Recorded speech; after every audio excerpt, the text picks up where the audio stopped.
سورہ مبارکۃ الفاتحہ برائے شہیدان کربلا سران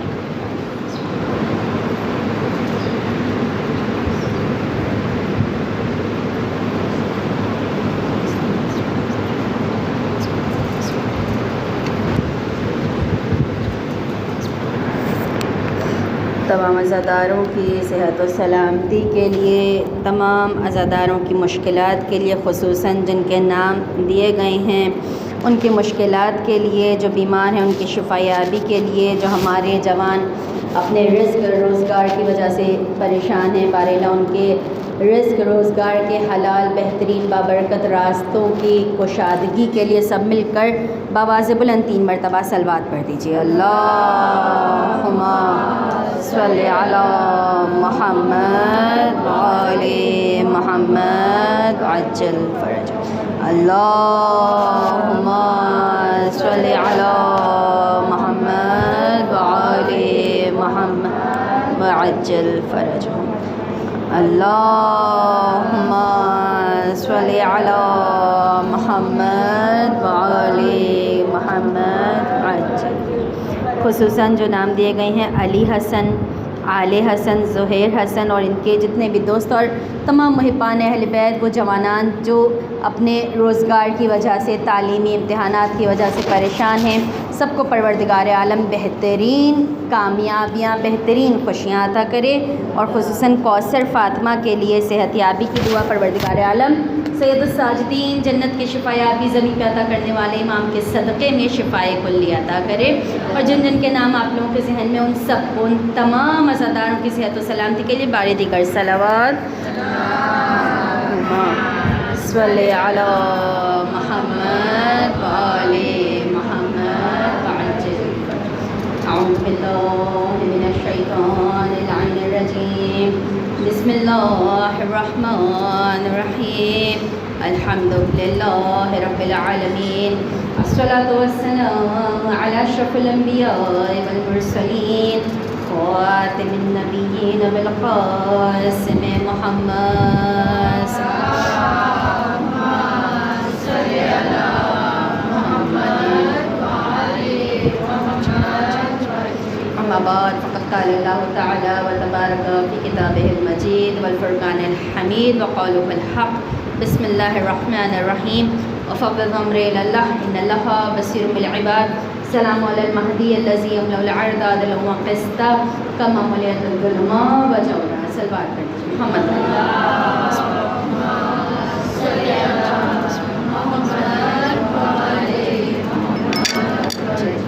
بسم اللہ الرحمن الرحیم، السلام علیکم ورحمۃ اللہ۔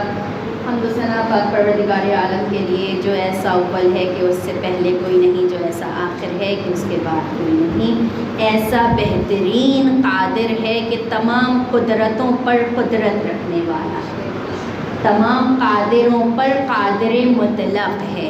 تمام تر حمد و ثنا اس پروردگار عالم کے لیے کہ جو اس کو مانتا ہے وہ بھی اس کی قدرت میں ہے، جو اس کو نہیں مانتا وہ بھی اس کی قدرت کے دائرے میں ہے۔ کسی کے نہ ماننے سے اس کی قدرت کم نہیں ہو جاتی، اور کسی کے مان جانے سے اس کے مرتبے میں کوئی اضافی مرتبہ بڑھ نہیں جاتا، کہ وہ اتنا بہترین پروردگار ہے، اتنا خوبصورت اس کا انداز ہے۔ اگر اس کے انداز کو دیکھنا ہے تو دیکھیے اس کی محبت کو کس طرح سے اہل بیت کی زبان میں ہمیں نظر آتا ہے۔ خود ابا عبداللہ کے جملے کے بار الہ میرے لیے سب سے بڑھ کر یہی چیز کافی کہ تو میرا رب ہے، یعنی اور کوئی چیز پھر ہے ہی نہیں، بار الہ میں تیرا بندہ ہوں۔ بس ہمیں بھی اسی زاویے پر، اسی اینگل پر اپنے زندگی کو گزارنا ہے کہ بار الہ سب سے بڑی خوشی یہی ہے کہ تو پروردگار ہے، تم نے اپنے لیے مجھے، میری اس سے زیادہ بڑی اور کیا چیز ہوگی اور کیا مرتبہ مجھے چاہیے کہ بار الہ جو تمام جہانوں کا مالک ہے، رازق ہے، قادر ہے، اس نے مجھے اپنے لیے خلق کر لیا۔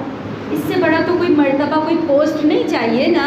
سب سے بڑی پوسٹ یہی ملی کہ اے پروردگار تو نے مجھے اپنے لیے بنا دیا، اور کل کی کل کائنات کو میرے لیے کہ میں اس سے تفکر کروں، تدبر کروں، سوچوں، سمجھوں، غور و فکر کروں اور آگے بڑھوں۔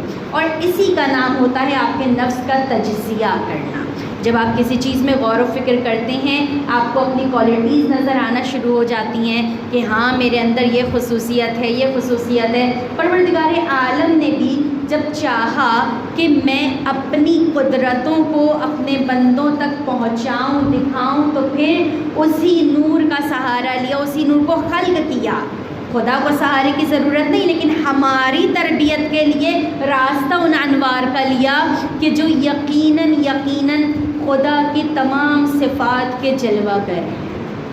خدا کی کریمی ہے تو ان اہل بیت میں، خدا کا عفو ہے تو ان اہل بیت میں، خدا کا اگر آپ نے قدرت کا ایک احاطہ دیکھنا ہے تو جھلک اہل بیت علیہ السلام کے حسین۔ اللہ اکبر یا رسول اللہ، یا علی، یا علی، اللہ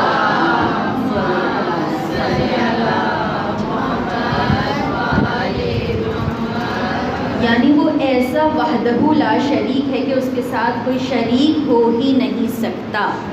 وہ اب اپنے آپ کو پہچان کروا رہا ہے۔ گزشتہ 3 روز سے یہی گفتگو چل رہی ہے کہ ہمیں انہی ہستیوں کے، یہ جو ہم چھوٹے چھوٹے سے واقعات کو سنتے ہیں، ان کی زندگی کے ادوار کو دیکھتے ہیں، پڑھتے ہیں یا سناتے ہیں، تو یہ کس لیے کہ ہم دیکھیں ہم خود کہاں پر موجود ہیں، ہمارے اندر بھی یہ کوالٹی آ رہی ہے یا نہیں آ رہی، ہمیں کام کرنے میں کتنی آگے بڑھنا ہے، کتنی تیزی سے بڑھنا ہے۔ دیکھیں آپ کو ایک اپنے اندر نہ، دیکھیں انسان جب کوئی بھی کام کرتا ہے نا عزیزم، دیکھتا ہے کہ اس کا نتیجہ کیا ہے، ایسے ہی ہے نا۔ کل بھی ہم نے آشپز خانے کی مثال دی تھی کہ باورچی خانے میں اگر خواتین کام کر رہی ہوتی ہیں تو وہ دیکھتی ہیں کہ اس کا رزلٹ مجھے کیا ملے گا۔ آج بھی میں اسی کی مثال دوں کہ آپ جب کوئی کھانا بنا رہی ہوتی ہیں، آپ کو آخر تک یقین ہوتا ہے کہ میں نے یہ نمک اتنا ڈالا ہے تو یہ برابر رہے گا، کم ہو گیا ہے احتیاطاً کم ڈال رہی ہوں، زیادہ ہو گیا تو آپ کو خود فکر لگ جائے گی کہ یہاں پر کوئی گڑبڑ ہو گئی ہے، کوئی غلطی ہو گئی ہے، کوئی مرچ مسالہ کوئی کمی بیشی، یعنی یہ کیا آپ کو اس کا رزلٹ نظر آنے لگتا ہے۔ انسان اسی وقت کامیاب ہوتا ہے جب وہ اپنی ابتدا میں اپنے انتہا کے نشان کو پہچان لے کہ میں جب پہلا حرف پڑھ رہی ہوں میرے آخری حرف میری منزل کیا ہوگی۔ منزل کو جب تک فکس نہیں کرتا اس وقت تک وہ ناکام رہتا ہے، کچھ پتہ ہی نہیں ہوتا، بس لاوالی بن کے کبھی ادھر چل رہا ہے کبھی ادھر چل رہا ہے، اس کو پتہ ہی نہیں ہے، شناخت منزل نہیں ہے۔ لیکن آپ اس سے جدا ہیں، آپ اس سے جدا کیوں؟ کیونکہ آپ عزائے حسینی میں آ گئی ہیں۔ عزائے حسینی میں آنے کا مقصد کیا ہے کہ آپ کو اس سیاہ پرچم کو سرخ اور سرخ پرچم کے سبز ہونے تک آپ کو حسینی بنے رہنا ہے۔ وہ جو سرخ پرچم ہے وہ کیا گواہی دے رہا ہے کہ اب ایک انتقام باقی ہے، اس کے سائے میں خود کو محسوس کرنا ہے۔ کب تک؟ جب تک کہ وہ سرخ پرچم ایک سبز پرچم میں تبدیل نہیں ہو جاتا۔ اور وہ کب تبدیل ہوگا کہ جب انتقام کربلا، یعنی کیا میں اپنے آپ کو تیار کر لوں کہ بار الہ تو نے اپنی قدرتوں کی نشانیوں کی پہچان کروانی تھی، تو نے اہل بیت علیہ السلام کے انوار کو لیا، ان کے ذریعے سے پہچان کروائی۔ اور کیسے پہچان نہ کروائی؟ کیا ہمیں وہ نجران کے بڑے بڑے عالموں کا نہیں پتہ کہ نجران والے بھی آ کر جو اہل بیت کے نور کو، جو خدا کی پہچان کرانے والے انوار ہیں، ان کو دیکھنے سے پہلے کیا موقف تھا، اور انوار پنجتنی کو دیکھ کے فوراً کہنے کو تیار ہو گئے تھے کہ جو ہم دیکھ رہے ہیں یہ اگر نگاہوں سے اشارہ کر دے تو پہاڑ اپنی جگہوں کو چھوڑ دے گا۔ تو وہ ہستیاں ہیں۔ تو جب نجران کے بڑے بڑے ان کے علماء نے اپنے موقف کو تبدیل کر لیا تھا اہل بیت علیہ السلام کی ہستیوں کو دیکھ کر، تو ہم جو ہیں ابھی اپنے امام کے ہی دور میں زندگی بسر کر رہے ہیں نا۔ اپنے آپ کو یہ احساس دلائی کہ مولا یہ نگاہیں نہیں دیکھ رہی تو کیا ہوا، میں محسوس تو کر رہی ہوں، مولا آپ کی محبت ہے جو مجھے محسوس ہو رہی ہے، جو میری کامیابی ہے آپ کی محبت سے۔ یعنی کیا اب میں نے بھی اپنے موقف کو موقف حسینی میں ڈھال لینا ہے، مجھے اس کو بھی اب تبدیل نہیں کرنا ہے، مجھے اس میں بھی اب کامیابی کی طرف جانا ہے۔ اور کامیابی کی طرف جانے کے لیے سہارا وہی لیں گے اہل بیت علیہ السلام کی زندگی سے۔ دیکھیں ہم نے ابھی 2 روز پہلے اور کل بھی ذکر کیا تھا امام دوم امام حسن مجتبیٰ علیہ السلام کی زندگی. اللہم صلی علی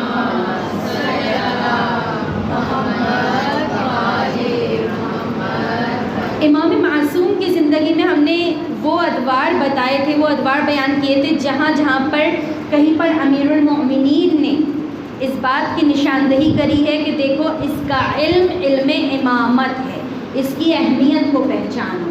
کہیں کہیں پر رسول خدا نے بھی ایک تمام جگہوں پر جب مسجد میں بیٹھے ہوتے تھے، بعض اوقات حسنین علیہ السلام کا، بعض اوقات فقط امام حسین کا، بعض اوقات فقط امام حسن مجتبیٰ علیہ السلام کا، بار بار خصوصیت کو لوگوں کے درمیان بتایا کرتے تھے. کیوں؟ کیونکہ تم انہیں پہچان لو.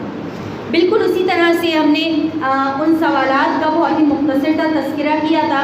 آج ہم اس کو پہنچائیں گے وہاں تک کہ جب سفیر روم جو عیسائی تھا اور اس نے جب اپنے پاس بلایا تو اس نے کہا تھا کہ پہلے ذکر کر چکے ہیں لیکن آپ نے دیکھنا ہے عزیزم کہ ہم کہاں پر ہیں، ہم کیا لے رہے ہیں ان کی زندگی سے. دیکھیں ہمیں کوئی علم غیب نہیں مل جائے گا، لیکن کیا ہوگا جیسے جیسے ہم اہل بیت کی زندگی کا مطالعہ کریں گے ہمیں خدا کی پہچان روشن ہوتی چلی جائے گی، یقیناً روشن ہوتی چلی جائے گی. جب بھی آپ کو کسی آیت کی تفاسیر کو دیکھنا ہوگا، آپ کبھی تفسیر میزان، تفسیر کوثر، تفسیر نور، تفسیر نمونہ، جو بھی تفسیر آپ اٹھا کر دیکھیں گی، آپ دیکھیں گی کہ ہر آیت کی تفسیر میں نا اہل بیت کے کسی قول کا سہارا لیا جا رہا ہے، ان کی زندگی کی مثالوں کا سہارا. کیوں؟ کیونکہ یہی وہ قیمتی ہستیاں ہیں جو ہمیں اس ہستی تک جوڑ دیں گی جو کہے جا رہا ہے کہ میں نے تمہیں اپنے لیے بنایا ہے، میں نے تمہیں اپنے لیے بنایا ہے. تو یہ سفیر روم نے جب بلایا تھا بادشاہ روم کے کہنے پر اور پیغام دیا تھا، اور بادشاہ روم کے پاس جب گئے تھے، امیر المومنین نے اپنی جانب سے امام دوم کو بھیجا تھا، تذکرہ ہو چکا ہے، اور معاویہ نے اپنی جانب سے یزید کو بھیجا تھا. اب جب وہاں پہ سوالات شروع ہوئے تھے تو سوالات کے جواب بھی دیے گئے تھے. اگر میں بیان کر چکی ہوں تو آپ لوگ مجھے بتا دیجئے گا کہ 2 سوال وہاں پر اس نے صرف کیے تھے. بادشاہ روم نے اور سوال کرنے سے پہلے کہا تھا کہ میں آخری رسول کا جانشین اسی کو مانوں گا جس کے پاس علم لدنی ہوگا. علم لدنی کیا؟ کہ جس کے لیے بیٹھ کر کتابیں پڑھنی نہیں پڑتی، وہ علم جو خدا کی جانب سے ملتا ہے یا خدا کی مقرب ہستیوں کی جانب سے ملتا ہے.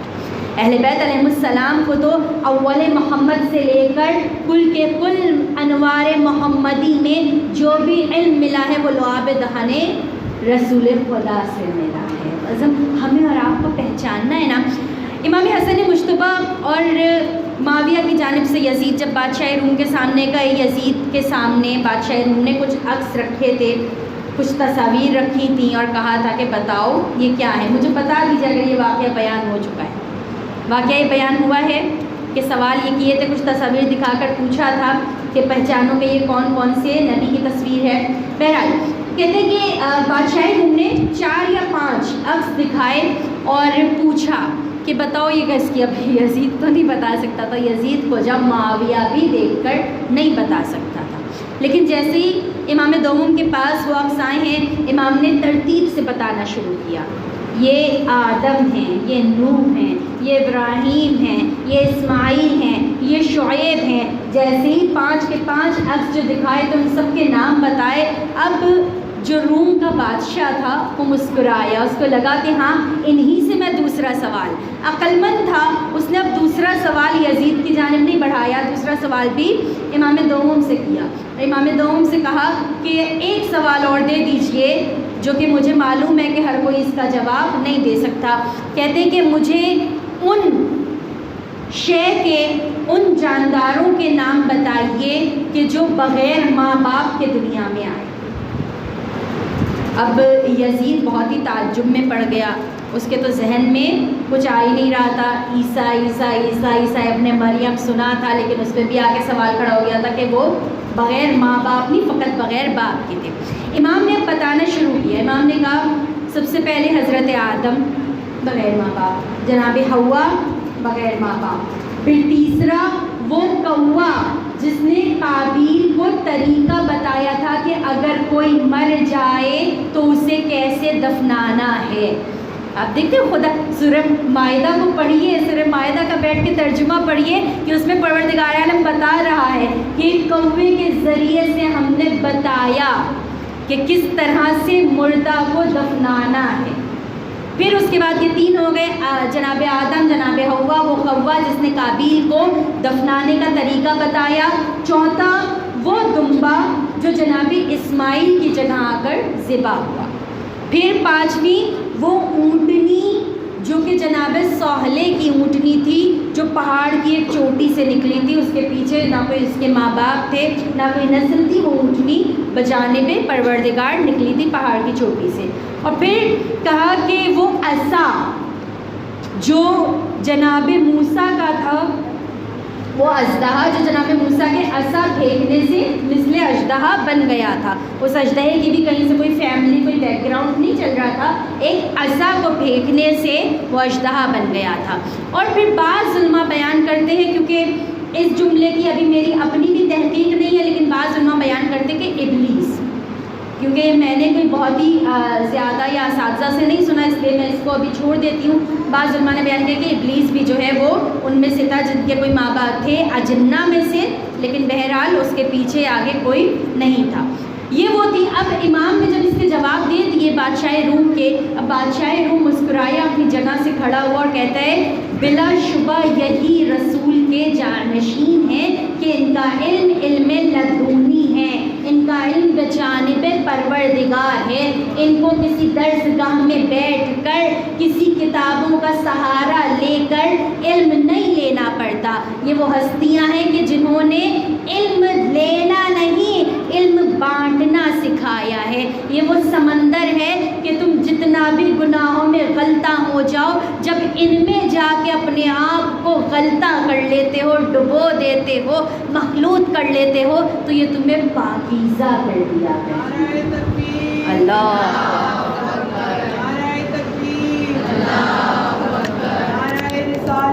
یا رسول اللہ,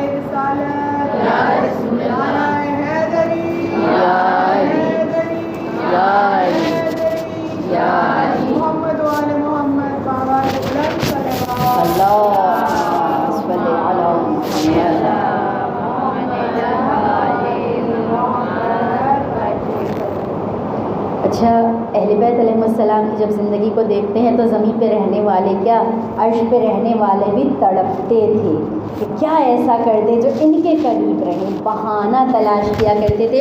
اور شاعر نے بہت ہی خوبصورت انداز میں کہا ہے کہ ہے مدحت حسن کے عنوان نئے نئے, لاؤں کہاں سے لفظوں کے قرآن نئے نئے.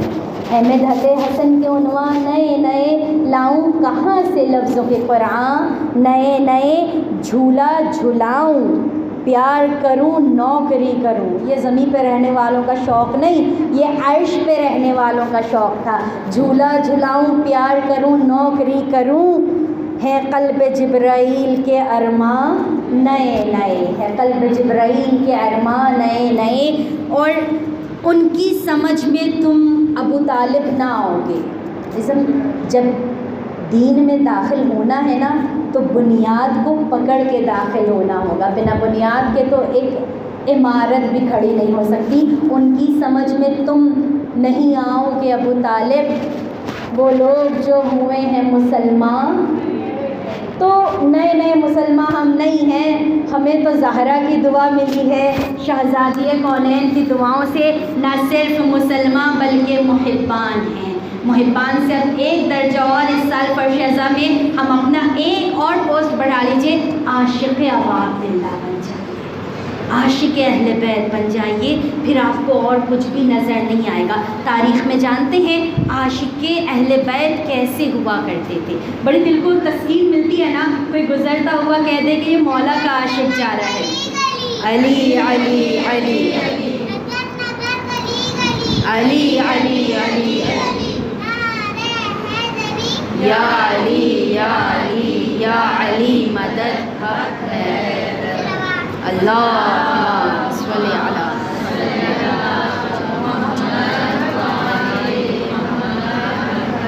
اہل بیت سے تعلیم لے کے انہی کے رنگوں کو اپنے اوپر چڑھا لینے والی تاریخ میں کچھ ہستیاں بہت اہم ہیں، جن میں سے ایک وہ ہستی جو شہزادی کونین کی شہادت کے 13 سال کے بعد امیر المؤمنین کی زندگی میں آئی، اور کہتے ہیں تاریخ پہ جب ہم دیکھتے ہیں تو ملتا ہے کہ جناب ام البنین اور شہزادی زینب ایک ہی ہم عمر تھی، اور جس وقت جناب ام البنین امیر المؤمنین کی زندگی میں آئی ہیں اس وقت مولا حسن مجتبیٰ 21 برس، مولا حسین 20 برس اور 1 سال کم جناب شہزادی زینب، اور 1 یا 2 سال کم یعنی 17 یا 18 برس کی جناب ام کلثوم، یہ اولادیں تھیں امیر المومنین کی۔ اور جب جناب ام البنین آئی ہیں، ام البنین کا نام تھا فاطمہ، لیکن جب جناب ام البنین آئی ہیں تو امیر المومنین سے گزارش کرتی تھی کہ مولا میری آپ سے التجا ہے، آپ مجھے اس نام سے نہ پکارا کریں، مجھے ام البنین کہہ کر پکارا کریں۔ مولا جب یہ نام کوئی پکارتا ہے گھر میں تو میرے جو آقا زادے ہیں نا انہیں اپنی ماں فاطمہ یاد آ جاتی ہے، مولا وہ کجا میں کنیز ہوں۔ اور پروردگار عالم نے 4 فرزند عطا کیے تھے، بعض نے بیان کیا ہے کہ ایک بیٹی جن کا نام رقیہ تھا وہ بھی جناب ام البنین کی ہی بیٹی تھی۔ بہرحال 4 بیٹے عطا کیے تھے، عبداللہ، جعفر، عثمان اور جناب عباس دلاور، یہ 4 بیٹے تھے۔ کہتے ہیں جناب عباس دلاور جو ہیں جنگ صفین ہم اور آپ جانتے ہیں بہت ہی طویل عرصہ، طویل روز تک چلی تھی، 1 یا 2 دن کی جنگ نہیں تھی۔ جنگ صفین سے پہلے نا جب جنگ صفین کا میدان سجا ہوا تھا، وقفہ ہو جاتا تھا رات کے وقت، کچھ آرام، نماز کے وقت کچھ وقفہ۔ بہرحال ایک مرتبہ امیر المومنین نے مولا عباس علمدار کو مشق کرانا شروع کی، خود ان کے ساتھ جو ہے مشق کر رہے ہیں تلوار چلانے کی۔ جب تلوار چلانے کی مشق کر رہے تھے تو جناب ام البنین چھپ کر دیکھ رہی تھی، چھپ کر دیکھتی جا رہی تھی۔ امیر المؤمنین نے مشق کرتے کرتے عباس دلاور کے سیدھے ہاتھ کو باندھ دیا، پیچھے کر کے کمر کے ساتھ باندھ دیا، کہا عباس اب ایک ہاتھ میں تلوار پکڑو اور ایک ہاتھ سے تم مقابلہ کرو۔ کہ عباس مقابلہ کر رہے ہیں۔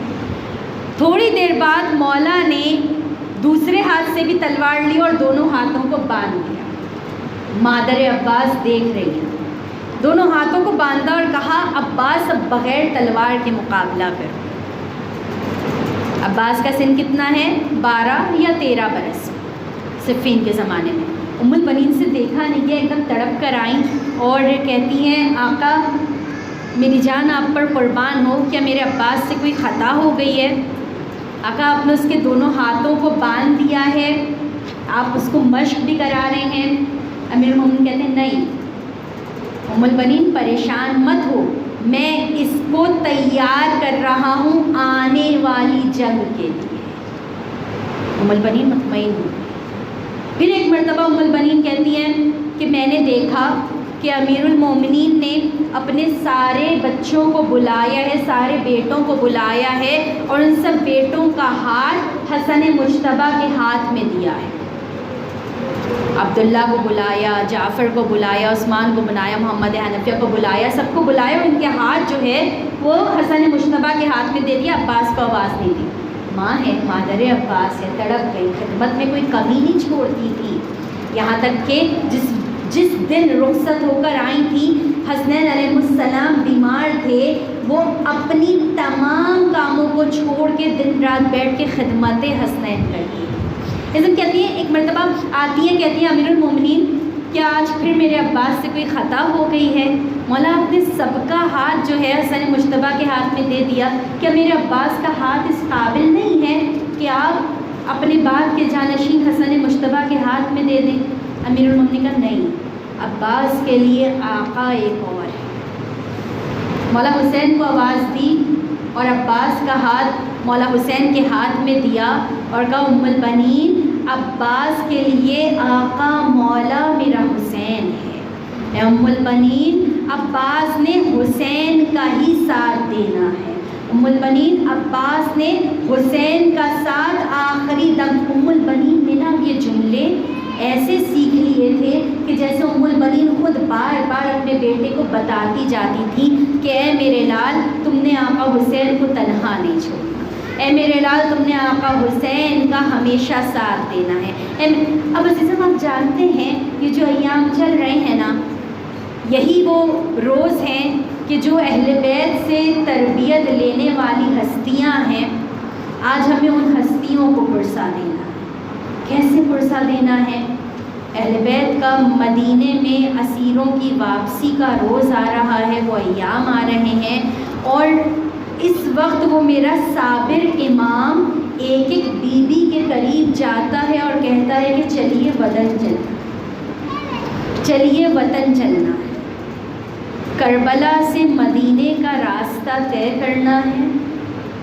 میرے مولا کے ساتھ زینب ہیں، کلثوم ہیں، نہیں یہ بہت سادہ لگ رہا ہے، یوں کہیے اجڑی ہوئی زینب ہے، سفید بالوں والی زینب ہے، گود اجڑی ہوئی ام رباب ہے، جمع کا داغ سینے پہ لی ام فروا ام لیلا ہے، بھائی کے سہارے کو کھوئی ہوئی کلثوم ہے۔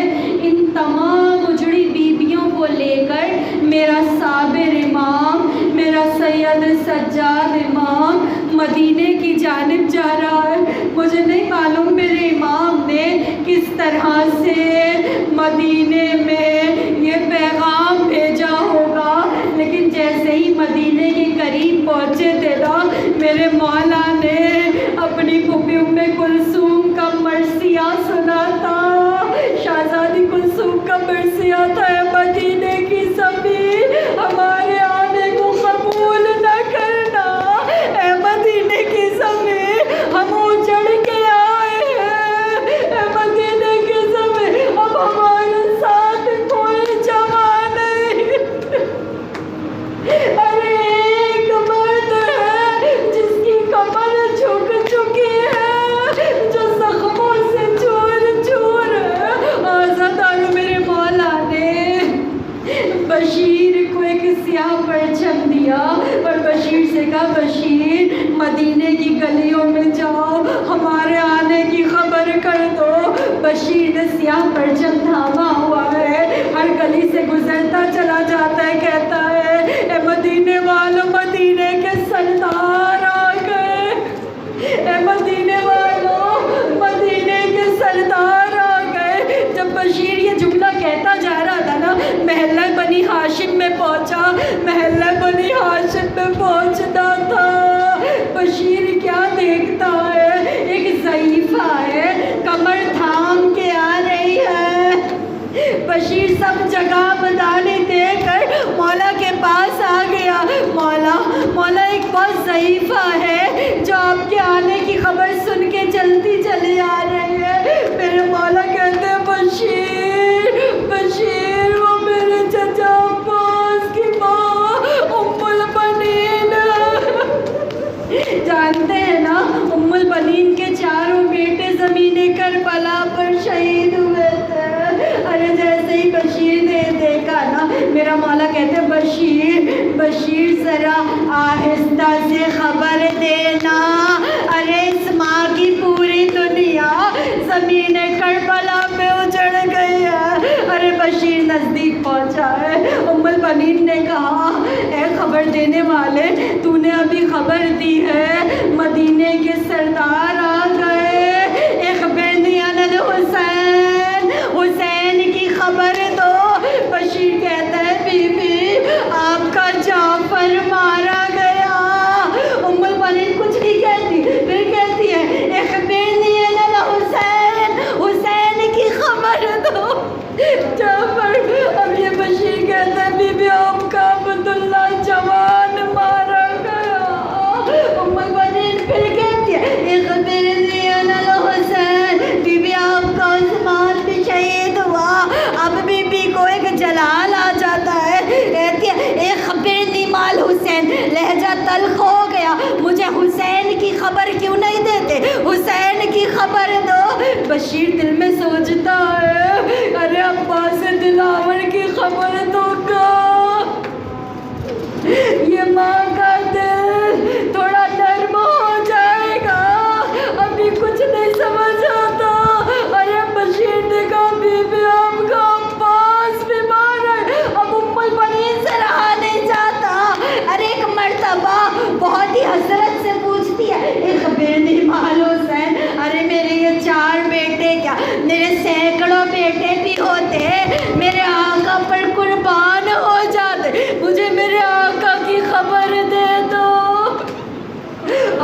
بشیر کہتا ہے بی بی آپ کے آقا کو سہروز کا پیاسا زخموں سے چور ارے تن سے سر جدا کیا گیا مثل گوشت بند ذبح کیا گیا ام البنین تڑپ گئے کہتی ہے کربلا کا رخ کر کے اے عباسا میرا عباس کا میرا عباس کا ارے عباس کے ہوتے ہوئے کوئی حسین کی جانب آ جائے بشیر تو صحیح خبر نہیں دیتا بشیر کہتے ہیں بی بی آپ کا عباس تو پہلے ہی سر پہ گرز کھا کر شہید ام البنین کو یقین نہیں آیا کہتی ہے خبر دینے والے تو کیسی خبر دے رہا ہے پوری زمین عرب پر کوئی ایسا نہیں جو میرے عباس کے سر پہ گرز مار سکے ارے عباس کی تو بہادری جانتے ہیں بشیر نے کیا کہا بشیر کہتا ہے بیوی جب آپ کے عباس کے سر پہ گرز لگا نا ان کی آنکھ میں تیر تھا دونوں بازو ارے شہید ہو چکے تھے مجھے نہیں معلوم کہ مولا سید سجاد دیکھ رہے ہیں بشیر خبر دے رہا ہے ہم ابھی صرف روایت سن رہے ہیں نا دل تڑپ جا رہا ہے ایک ماں نے کیسے سنا ہوگا ارے وہ کمرے بنی ہاشم بس ازادارو یہ ام البنین مسجد نبوی کا رخ کرتی تھی کبھی جنت البقیہ کا رخ کرتی تھی جانتے ہیں ارے وہاں جا کرنا زمین پر 5 نشان کھینچتی تھی 4 اپنے بیٹوں کی قبر کے ایک اپنے آقا حسین کی قبر کا ارے اپنے بچوں کی قبر کے نشان مٹا دیتی تھی حسین کی قبر کے نشان کو دیکھ کے سر و سینہ پیٹ کے گریا کرتی تھی اور پھر کہتی تھی اے عباس میں تمہیں نہ روؤں گی میں تمہاری ماں زندہ میں آج اس کو روؤں گی جس کی ماں سیدہ نہیں ہے جس کی ماں سیدہ موجود میں آج اس کا گریا کروں گی آزادارو جانتے بس ایک وقت تھا جب ام البنین عباس کے لیے روتی ارے جب ام البنین نے یہ مصائب سنے تھے نا عباس کے دونوں بازو شہید ہوئے تھے سر پہ گرز تھا آنکھ میں تیر تھا ارے وہ شخص وہ ظالم جو اس وقت مدینے کا حاکم تھا ام البنین کے بھی بین سن کر رو جاتا تھا جانتے ہیں بین کیا تھا بس ایک جملہ کہتی تھی اے کربلا سے آنے والوں مجھے اتنا بتا دو میرا عباس زین سے زمین پر کیسے آیا میرا عباس جس کے بازو بھی نہ تھے جس کی آنکھ میں روشنی بھی نہ تھی جس کا سر چگافتہ تھا وہ عباس